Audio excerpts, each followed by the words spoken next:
salue encore ce matin au nom de Jésus. Nous souhaitons toujours la bienvenue aux nouvelles personnes.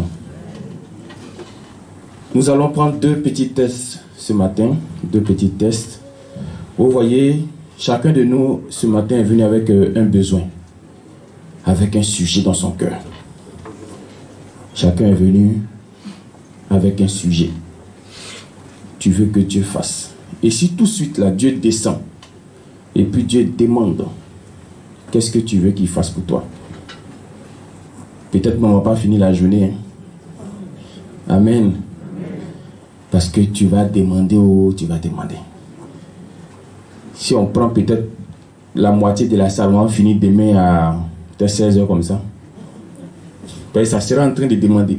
D'autres me vont dire, pardon, madame, tu as trop parlé, c'est à mon tour maintenant. Gloire à Dieu. Mais dans tout ça, il y a aussi ce que Dieu veut. Il y a ce que vous, les hommes, vous voulez. Mais il y a aussi ce que Dieu, lui, veut. Entre ce que Dieu veut. Lisons d'abord 1 Thessaloniciens 4, verset 3.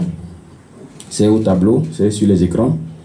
1 Thessaloniciens 4, verset 3. Ça commence par quoi? Ce que... Donc Dieu aussi veut quelque chose, n'est-ce pas? Donc vous voyez qu'il n'y a pas vous seulement qui voulez. Hein? Dieu aussi veut. Toi tu veux, lui aussi il veut. Toi tu as besoin, lui aussi il a un besoin. Maintenant, entre besoin de Dieu, entre ce que Dieu veut puis ce que toi tu veux, on commence par qui? On commence par Dieu. Pourquoi on commence par Dieu? Parce que c'est lui le suprême. C'est lui le créateur. C'est lui qui commande. C'est lui qui domine. C'est lui d'abord. Quand vous prenez la Bible dans Genèse, on dit au commencement. Non, Genèse, pas Jean. Hein? Au commencement, Dieu. Voilà. Donc vous voyez que même au commencement, c'est Dieu d'abord. Et entre la volonté du ciel et puis la volonté de la terre, on voit toujours que c'est la volonté du ciel qui s'accomplit sur la terre. Gloire à Dieu. Je suis d'accord avec tout ce que vous voulez. Parce que nous sommes des hommes et la Bible dit dans le cœur de l'homme, il y a beaucoup de projets. Nous sommes d'accord. Tout ce que tu veux, déblocage, travail, famille, foyer, santé, voyage, évolution. Nous sommes tous d'accord avec ça. Moi-même, j'ai des besoins aussi. L'homme de Dieu a des besoins aussi. Il y a un nouveau site que nous guettons. Amen. Donc vous voyez que nous tous, on a des besoins. Mais nous devons d'abord considérer besoin de qui? De Dieu.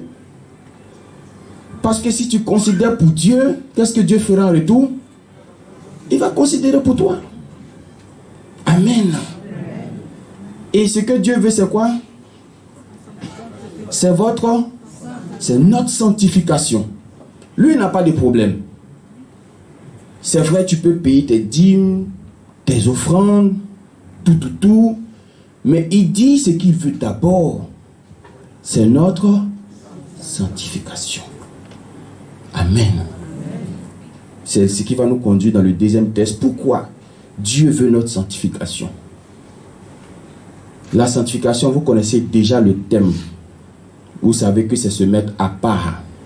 Vous savez que c'est se séparer de quelque chose que Dieu a interdit, que Dieu ne veut pas. Donc ça nous permet de prendre Josué 7, verset 12 et verset 13. Josué, chapitre 7. Donc frères et sœurs, n'oublions pas que c'est vrai, nous avons des besoins. Il y a ce que nous voulons. Mais il faut qu'on considère aussi ce que Dieu veut. Il y a des gens ici, là, ce que Dieu attend d'eux, qui viennent à la prière samedi.